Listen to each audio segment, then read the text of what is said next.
इहो ई साॻे रीति 28वीं तरमीम जे अचण खां अॻु में ई वरी ॿीहर हाणे कराची बार जा इलेक्शन थियण वारा आहिनि हाणे वरी वकीलनि बि इहो कमु शुरू कयो आहे अॼु बि मां इलाही वकीलनि जी पोस्टूं ॾिठियूं जेकॾहिं नवां सूबा ठहिया त वकील हे करे छॾींदा बाबा ही काॾां ॻाल्हि आई नवनि सूबनि जी ॻाल्हि डिस्कशन में ई कोन्हे छा था चओ तव्हां हा हिकिड़ी शइ ज़रूरु आहे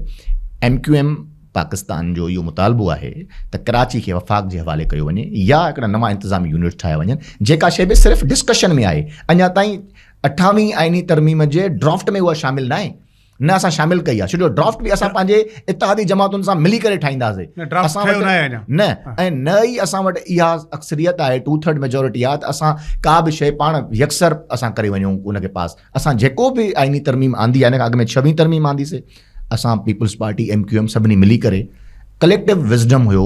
नेशनल असेंबली ऐं सेनेट जो अहिड़े ई तरीक़े सां जॾहिं हाणे 28वीं तरमीम ईंदी त उहा बि कलेक्टिव विज़डम हूंदो ऐं कलेक्टिवली कंसेंसस डेवलप करे जंहिं ते सभु राज़ी हूंदा उहे शयूं इंशाल्लाह